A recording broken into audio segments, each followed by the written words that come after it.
Hari ini kita akan membahas tentang hardware pada pengendalian proses, ya.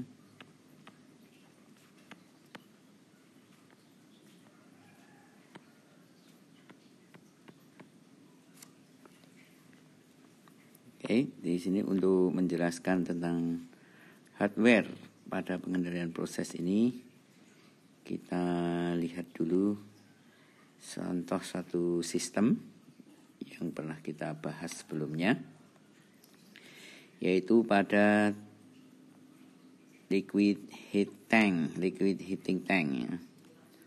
Pada satu tangki dengan pemanas. Nah, di sini diberi koil, ada umpan masuk yaitu Fi dengan temperatur yaitu Ti. Kemudian keluar di sini adalah F dengan temperatur T.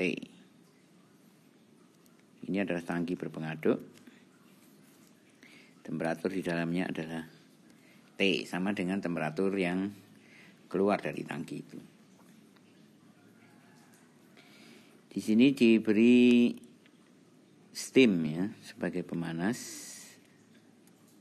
Di sini florid steam.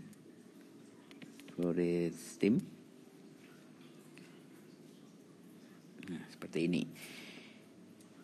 Pada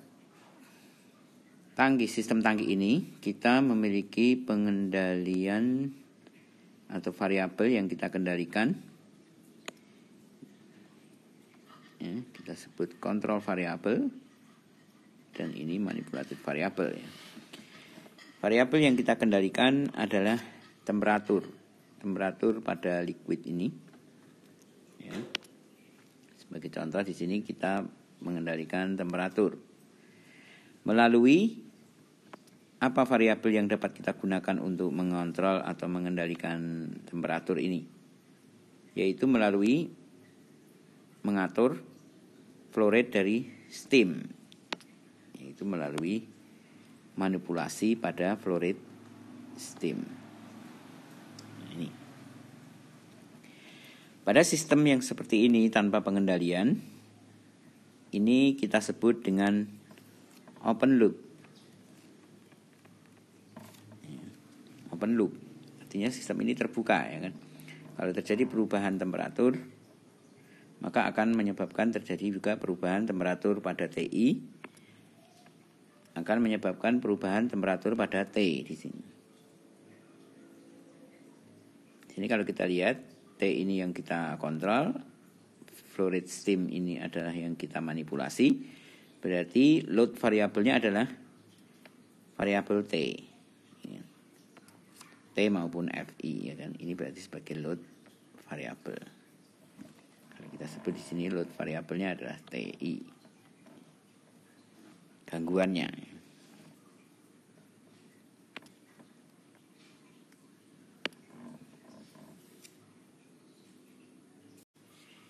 Sistem seperti ini kita sebut dengan sistem open loop tanpa pengendalian. Lalu kita buat sistem ini menjadi sistem yang closed loop, yaitu dengan memberikan loop pengendalian. Nah, di sini kita pasang pengendaliannya adalah kita pasang tentunya yang pertama adalah alat ukurnya. Untuk mengukur temperatur kita gunakan termokouple.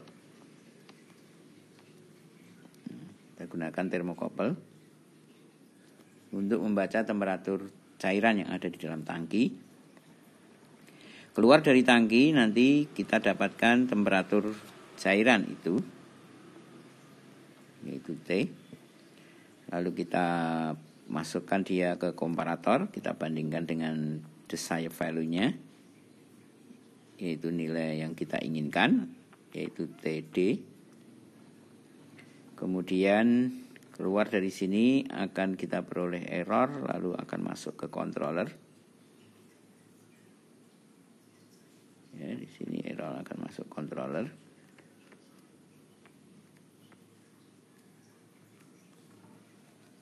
Lalu dari controller ini akan mengendalikan steam di sini, atau control valve untuk mengatur aliran steam. Nah, sistem yang seperti ini berarti sudah menjadi sistemnya adalah closed loop. Sistemnya sekarang menjadi sistem closed loop. Sistem yang tertutup ya. Tadi open loop, sekarang menjadi sistem yang closed loop.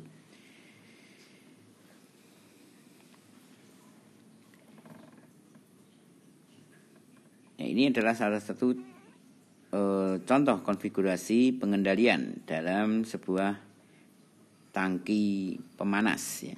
Tangki untuk memanaskan cairan.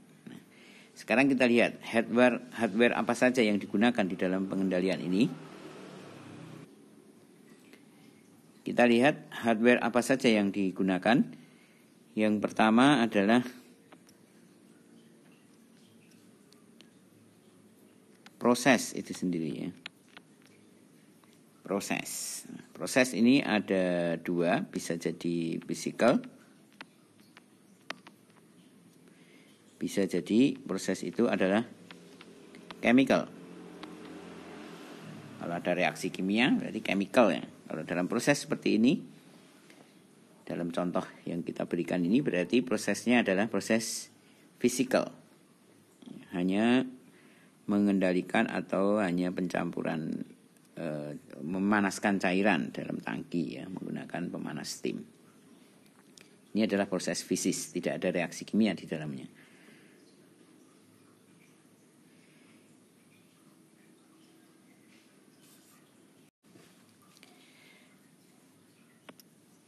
Kemudian hardware yang kedua adalah alat ukur.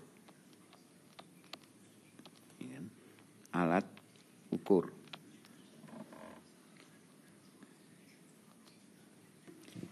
Yaitu measurement element. Elemen atau alat yang digunakan untuk mengukur. Di sini contohnya ada beberapa yang tentunya di situ adalah beberapa variabel ya. Di sini variabel, berarti kita gunakan apa ya sistemnya seperti ini. Berarti kita gunakan sensor ya untuk alat ukur itu bekerja berdasarkan sensor. Misalnya di sini contoh yang kita buat adalah sensor variabel yang akan kita ukur adalah suhu atau T. Sensor yang kita gunakan atau alat ukur yang kita gunakan bisa berupa apa? Thermocouple misalnya. Bisa menggunakan thermocouple. Kemudian apa? Bisa juga menggunakan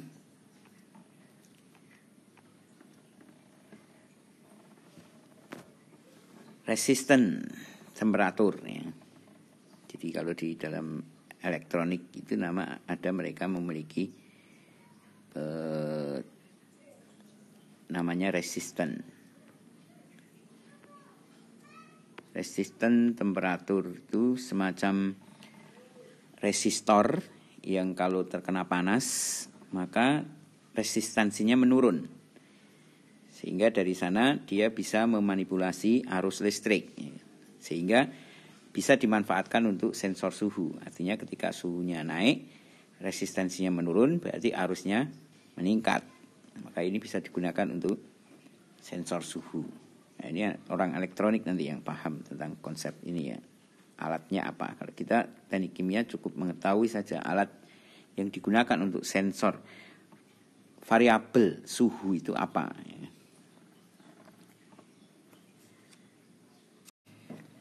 Bagaimana dengan termometer merkuri yang biasa kita pakai di laboratorium misalnya ya? Apakah itu bisa dipakai untuk sensor suhu pada pengendalian? Ini satu pertanyaan ya. Dan jawabannya adalah itu merupakan pilihan yang buruk. Apa sebabnya? Karena dari termometer merkuri itu tidak bisa kita ubah ke arus listrik yang kemudian ditransmisikan atau dikirimkan ke controller. Karena termometer merkuri itu kan kita baca ya secara manual. Gimana cara mengubahnya? Dari bacaan manual kita ke arus listrik. Maka itu merupakan pilihan yang paling buruk dalam pengendalian. Biasanya yang digunakan adalah yang hasil pengukurannya atau sensor itu yang bisa mengubah dari temperatur atau suhu menjadi sebuah arus listrik gitu. Sehingga bisa dimanipulasi nanti di dalam alat pengendali selanjutnya setelah sensor. Kemudian alat atau variabel yang lain dan alat yang digunakan untuk pengukurnya misalnya adalah variabel apa ini? Tekanannya. Tekanan atau pressure. Apa yang digunakan biasanya sensornya? Biasanya kita menggunakan manometer, ya kan? Bisa menggunakan manometer. Atau menggunakan diafragma, ada juga ya, diafragma manometer.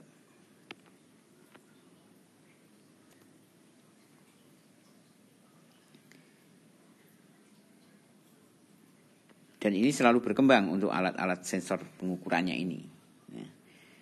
Nanti akan ditemukan alat-alat baru dengan teknik-teknik pengukuran yang berbeda. Kemudian variabel lain apa? Setelah suhu, kemudian tekanan.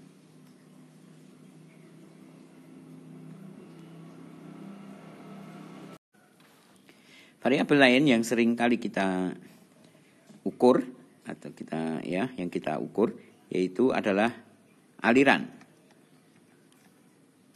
atau flow rate. Ya. Apa alat yang digunakan untuk mengukur aliran? Misalnya orifice meter, ya kan? Orifice meter. Bisa juga menggunakan flow meter, ya. Atau venturi meter. Bisa juga menggunakan venturi meter. Nanti kita tunjukkan model-model alatnya ya, seperti apa. Ini adalah untuk mengukur aliran. Kemudian variabel apa lagi yang kita ukur selain suhu, tekanan, dan aliran, yaitu variabel level, ya, tinggi cairan, ya kan, level cairan.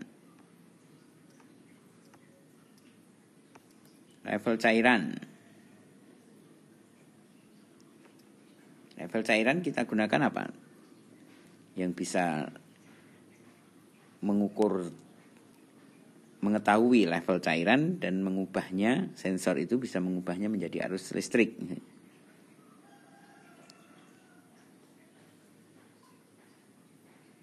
Ada ya,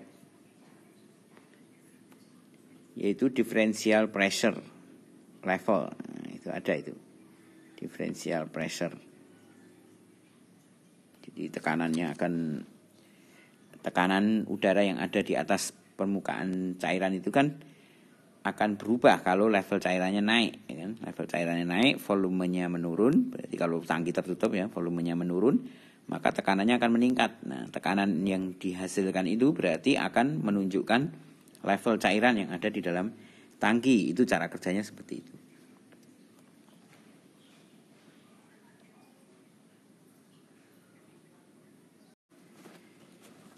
Kemudian ada lagi yaitu variabel apa yang biasanya kita ukur, yaitu komposisi. Nah, komposisi ini biasanya kita gunakan sensor atau alat yang cukup rumit yang namanya chromatography analyzer, ya kan. Chromatography analyzer cukup rumit ini alatnya, cara kerjanya. Nah, ini adalah contoh gambaran alat-alat yang digunakan dalam pengendalian. Yang kedua yaitu namanya adalah measurement element atau alat ukur Ini adalah measurement element atau alat ukur.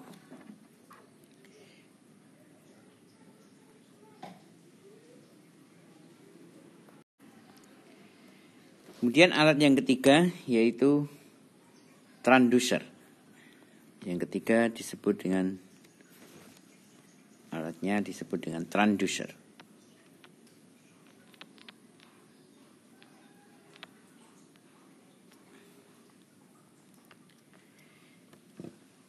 Kita tahu bahwa dalam alat, ya, dari alat ukur, ya, kalau kita punya alat ukur, dia tidak bisa digunakan pengendalian kalau dia belum diubah. Ya, pengukuran suhu maupun pengukuran tekanan maupun level itu tidak bisa digunakan untuk pengendalian kalau belum bisa diubah ke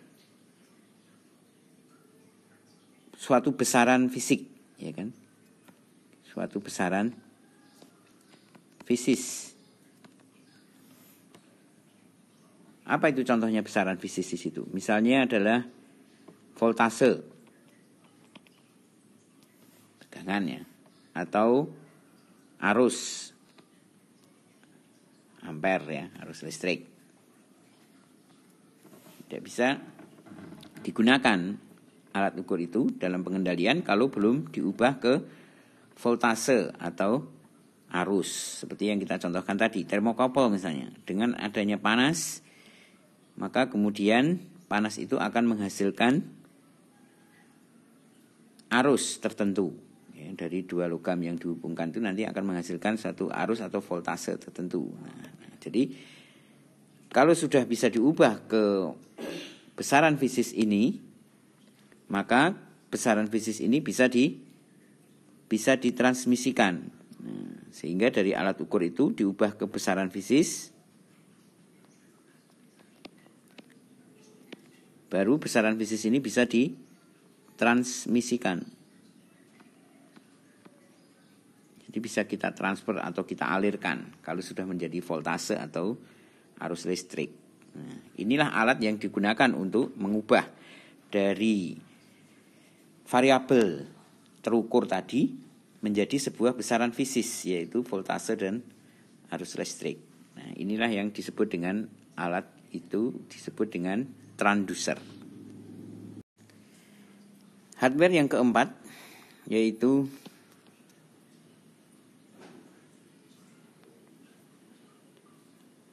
transmisi.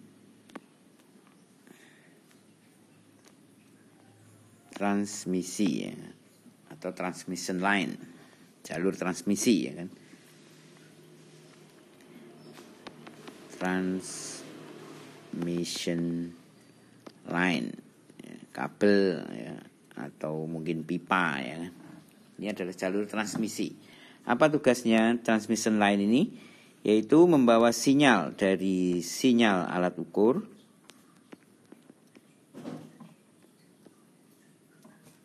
kan, menuju ke controller. Lalu dari controller menuju ke control valve. Sinyal ini perlu dibawa ke sana dari alat ukur. Nah, sinyal yang dihasilkan dari alat ukur itu, sinyal yang dihasilkan dari alat ukur di sini biasanya sangat kecil. Mungkin hanya beberapa milivolt atau beberapa miliampere. Nah, lalu bagaimana agar bisa ditransmisikan pada jarak yang cukup jauh? Berarti dia perlu dibesarkan sinyal itu dengan pola yang sama, pola yang tetap, gelombang yang tetap, tapi amplitudonya atau ukurannya menjadi lebih besar. Nah, maka digunakan di dalam transmission ini. Nanti di dalam alat ini ada alat yang namanya amplifier. Amplifier ini fungsinya untuk membesarkan, ya, gelombang. Seperti kalau kita menggunakan speaker, ya kan? suara yang keluar dari speaker itu adalah sama dengan suara dari mic ya, dari mic kita berbicara itu yang keluar di speaker akan sama dengan yang masuk karena dia fungsinya hanya membesarkan saja, tidak memanipulasi gelombangnya. Transmission line itu nanti di dalamnya biasanya ada amplifier yang akan menguatkan sinyal itu menjadi lebih besar sehingga bisa dikirimkan. Hardware yang kelima yaitu controller. Yang kelima kita sebut dengan controller. Apa fungsi controller ini? Hardware ini tugasnya adalah mengubah dari sinyal alat ukur, ya kan? Dari sinyal alat ukur ini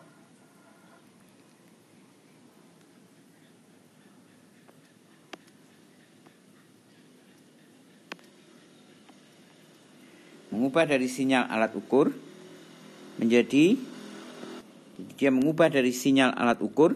menjadi sebuah aksi controller atau pengendalian.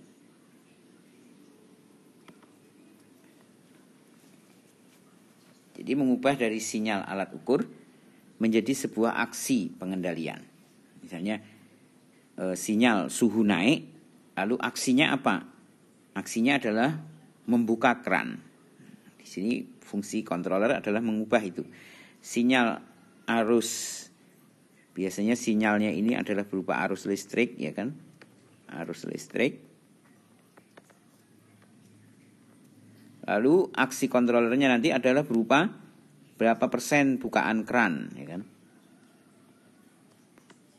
Kerannya kita buka berapa persen sesuai dengan sinyal yang masuk dari alat ukur yang berupa arus listrik tadi.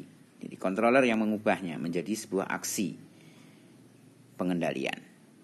Alat ini disebut dengan controller. Kemudian yang keenam, alat yang keenam disebut dengan final control element atau alat pengendali akhir, ya kan? Alat pengendali.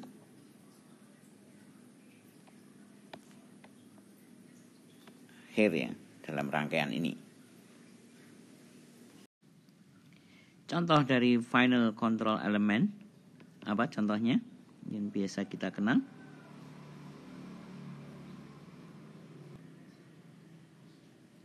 Apa contohnya? Misalnya adalah control valve. Contohnya adalah control valve. Kemudian ada contoh yang lain, misalnya variable speed pump. Maksudnya ini adalah sebuah pompa yang kalau kita tahu biasanya ya pompa itu motornya berputar dengan kecepatan yang tetap, ya kan? Namun ada jenis-jenis pompa tertentu yang motornya itu kecepatan putarannya bisa berubah-ubah. Nah, itu bisa digunakan untuk mengatur aliran, ya kan? Dengan kecepatan pompa, kecepatan putaran pompa motornya. Ya, kecepatan putaran motor pompanya yang berubah-ubah berarti aliran fluida yang mengalir, yang dialirkan oleh pompa itu juga akan berubah-ubah. Nah, ada jenis alat atau pompa yang seperti itu, variable speed pump ataupun variable speed kompresor. Ada juga untuk kompresor, variable speed kompresor. Ini adalah beberapa contoh final control element. Kemudian yang ketujuh, elemen yang ketujuh atau alat yang ketujuh yaitu adalah display atau recording. Display atau bisa juga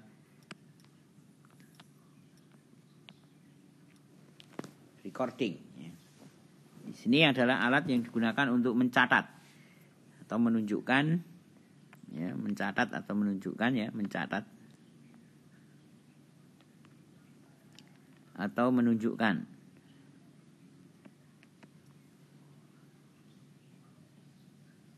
nilai dari suatu variabel itu, dari variabel pengendalian ya.